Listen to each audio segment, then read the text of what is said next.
what I have chose to do is how to change a flower a different color. It's really a simple process, a lot of fun. I personally love color. The brighter, the better. The more colors, even better.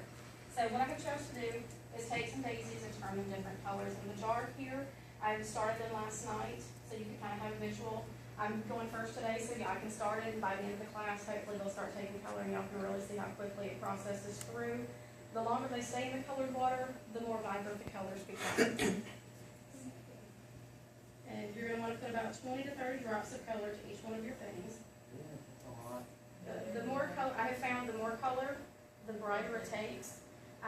When I did them last night, the blue within probably 10 minutes was already starting to turn colors. The other ones really kind of took overnight. And because I'm using the neon colors, they're not as bright and vibrant as if I was to use the standard colors. If it was a standard color, I'm sure it would have come out a whole lot darker and brighter.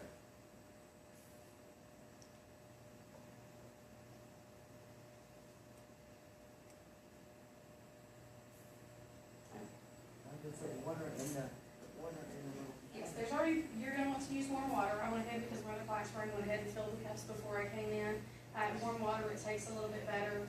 So you put your color in, I'm just going to use the stem to make sure each one of them is mixed properly. It's not going to hurt it to have a little bit of each color in.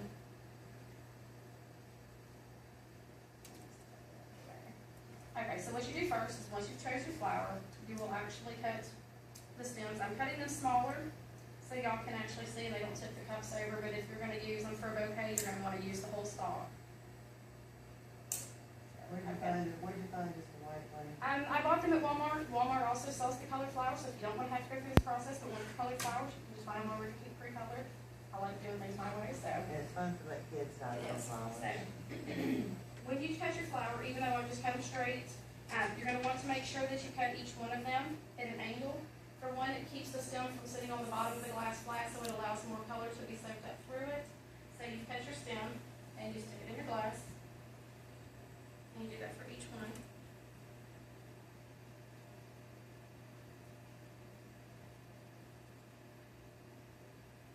That really pretty red one. It's hard to find red flowers like that. There's about, since it's roses. Yeah, well, and roses too, if you get just white roses, they're not that expensive. And the fun thing is too, is when you want to dye a color, you've seen a lot of them that are tie-dye. All you have to do is cut the stem and stick it in your individual colored cups, and it soaks it up and they tie-dye together.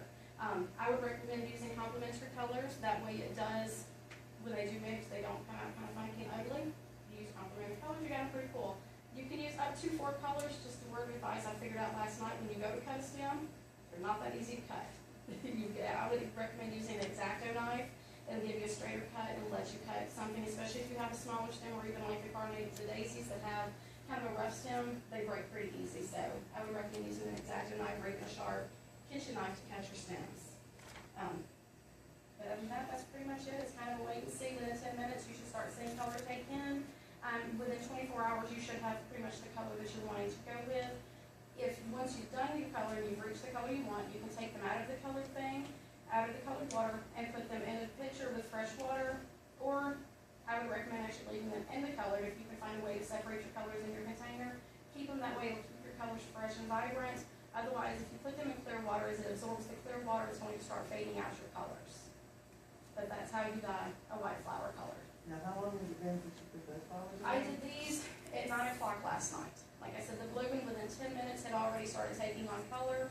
The green one, when I left the house this morning, it actually didn't look as bright as it does once I got into the daylight. I think it was just because of the color I had chose.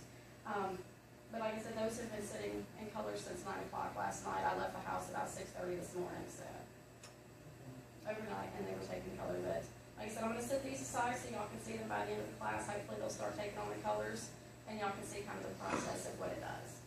Okay, good.